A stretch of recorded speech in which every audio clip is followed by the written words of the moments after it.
당시 독일은 어차피 배상금을 갚을 능력이 되지 않았기 때문에 일부러 초인플레이션 상태를 만들어 가지고 자기네들이 위태로운 상황이라는 것을 주변국에다가 어필하는 그 수단으로 전략을 짰던 것입니다. 몇 년 전부터 미국의 인플레이션이 심하다는 뉴스가 나오고, 실제로 미국은 2022년 인플레이션이 9%를 넘어서면서 기준금리를 급하게 많이 올렸었습니다. 아마도 이때 대출이 많았던 사람들은 힘든 시기를 겪었을 겁니다. 사실 이때 망할 사람들은 망하게 뒀으면은 지금 현재의 재정이 좀 더 건전하게 갈 수 있었을지도 모르겠는데, 계속적인 유동성의 공급으로 생명을 연장을 해가면서 지금까지 사실 계속 오고 있는 중이죠. 뉴스만 틀면 나오는 얘기가 있죠. 바로 인플레이션입니다. 2022년 당시만 해도 한국에서는 체감상 크게 느끼지는 못했었는데요. 이제는 우리나라도 체감을 하는 사람들이 많은 것 같습니다. 이 인플레이션은 현재의 아르헨티나와 베네수엘라, 튀르키예뿐만 아니라 과거에 독일과 한국이 겪었던 것이고, 또한 지금은 전 세계가 맞닥뜨린 어려움 중 하나입니다. 자, 그러면은 과거 1차 세계대전 이후에 독일의 인플레이션에 대해서 오늘은 그 얘기를 한번 해보겠습니다. 1920년대 초 독일은 인플레이션을 겪은 적이 있었습니다. 하루에 1% 이상의 물가가 상승을 하는 그야말로 초인플레이션이었습니다. 그냥 인플레이션도 아니고 초인플레이션, 하이퍼 인플레이션이 발생한 경제적인 배경은 바로 1차 세계대전이었습니다. 전쟁의 패전국이었던 독일은 미국을 비롯한 영국과 프랑스 등 주변 국가에 엄청난 금액의 배상금을 물어줘야 했습니다.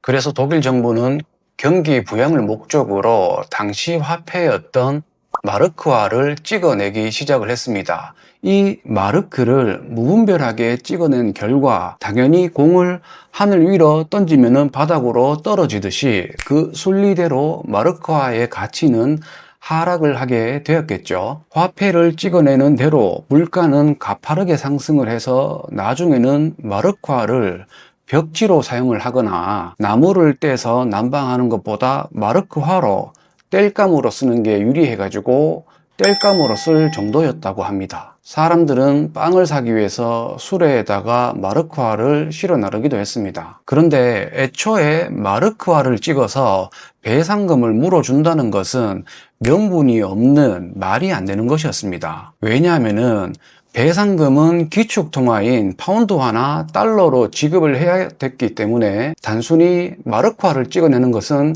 아무런 의미가 없는 일이었습니다. 그러면은 독일 정부는 왜 그런 결정을 했을까요? 당시 독일은 어차피 배상금을 갚을 능력이 되지 않았기 때문에 일부러 초인플레이션 상태를 만들어 가지고 자기네들이 위태로운 상황이라는 것을 주변국에다가 어필하는 그 수단으로 전략을 짰던 것입니다. 당시 독일은 1919년 6월 베르사유 조약을 통해서 연합국한테 천문학적 배상금을 물어줘야 했는데 그 금액이 무려 330억 달러나 됐습니다. 이게 지금 물가로 반영을 하면은 아마 한 1조 달러 정도 하는 엄청난 금액인 것입니다.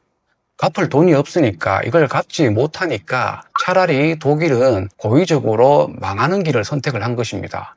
그래서 독일 정부가 일부러 하이퍼 인플레이션을 일으키려고 화폐를 그야말로 무제한으로 발행을 했던 것입니다. 그래서 배상금을 받아야 하는 주변국들은 독일이 그냥 망하게 놔두는 것보다는 그래도 어떻게든 살려가지고 좀 구실하는 놈 만들어가지고 돈을 받기 위해서 경제적으로 협력을 해주는 길을 택했고, 그 이후로 독일은 경제 선진국으로 발돋움을 할 수 있는 계기가 되었던 것입니다. 결국 이때 초인플레이션으로 인한 그런 고통은 오롯이 독일 국민들이 받았던 것입니다. 이게 어느 정도였냐면은, 원래 독일의 화폐는 금을 담보로 하는 안전한 골드 마르크였습니다. 하지만 1914년 제1차 세계대전이 터지면서 모든 것이 바뀝니다. 금 본위제가 정지가 됐죠. 전쟁 비용이 막대하게 들어가니까 독일 정부는 달러나 금으로 바꿔주지 않는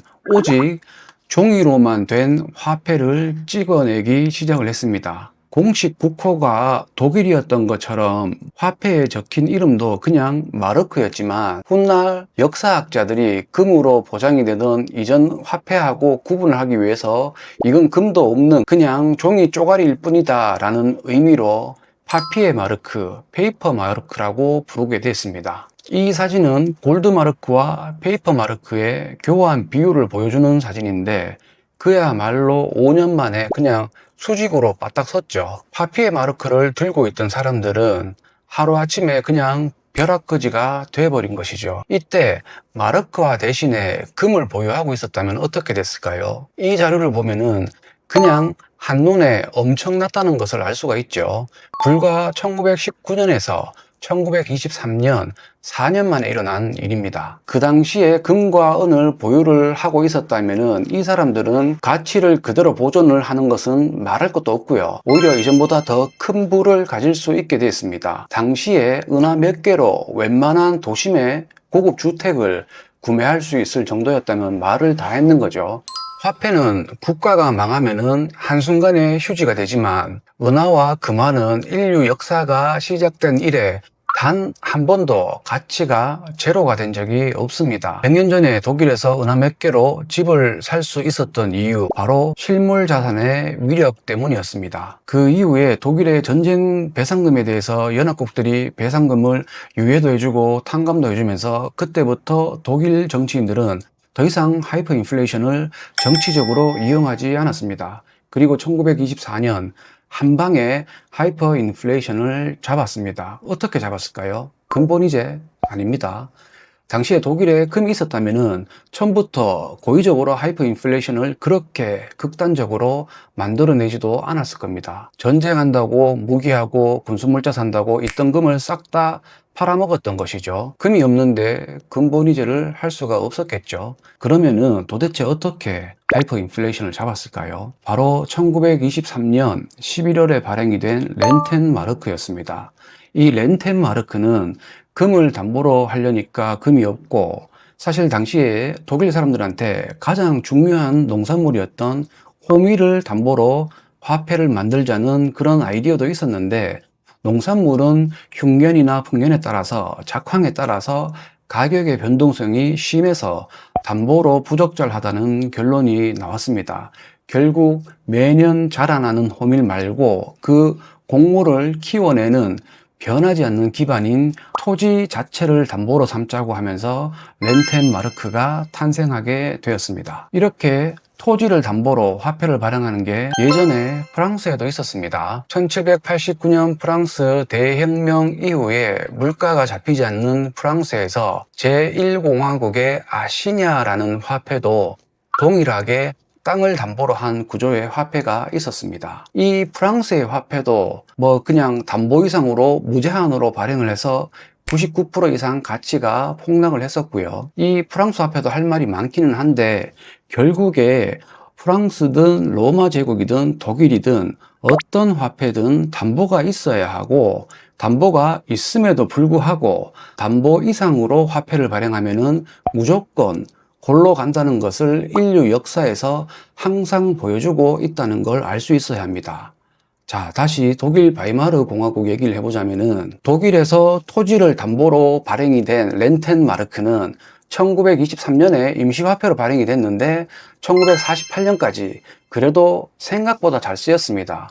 독일의 하이퍼 인플레이션 상황을 정리하기 위해서 만들어진 것이 렌텐 은행이었고 렌텐 은행은 경제학자이면서 독일의 경제 장관이었던 얄마르 샤르트의 계획에 따라서 독일 각지의 농장과 공장을 담보로 해가지고 렌텐 마르크를 발행을 했습니다. 농장과 토지는 침략을 해서 다른 용토를 뺏지 않는 이상 제한적이기 때문에 렌텐 은행의 발권량은 32억 렌텐 마르크로 제한이 됐죠. 렌텐 은행의 국채 인수 역시 12억 렌텐 마르크로 제약이 있었습니다. 기존에 무분별하게 발행이 되었던 그런 마르크와는 환율이 무려 1조 마르크 대 1렌텐 마르크였습니다. 놀라운 것은 인플레이션이 렌텐 마르크 발행과 함께 완전히 정지가 되었다는 사실입니다. 이것을 렌텐 마르크의 기적이라고 부르는데, 사실 렌텐 마르크 자체도 어차피 불태환권이기 때문에 명목상 토지를 담보로 한다고 해도 신용화폐에 가까웠고, 0의 숫자가 줄어든 걸 제외하면은 기존 마르크와 크게 다르지도 않았습니다. 하지만 렌텐 마르크에는 정부가 토지를 담보로 했다는 신용도 있지만 발권량이 32억 렌텐 마르크로 제한이 되어 있다는 점에서 돈을 무한정으로 찍어내서 가치가 떨어지지 않을 것이라는 희소성이 존재하고 있다는 점이 결정적으로 달랐습니다. 화폐에서 신용이라는 것이 얼마나 중요한지 알려주는 케이스라고 할 수가 있겠죠. 당연한 거겠지만 사실 단순하게 독일 정부의 신용 덕분에 인플레이션이 사라진 것은 아닙니다. 당장에 독일 경제가 죽어버리면은 배상금을 못 받기 때문에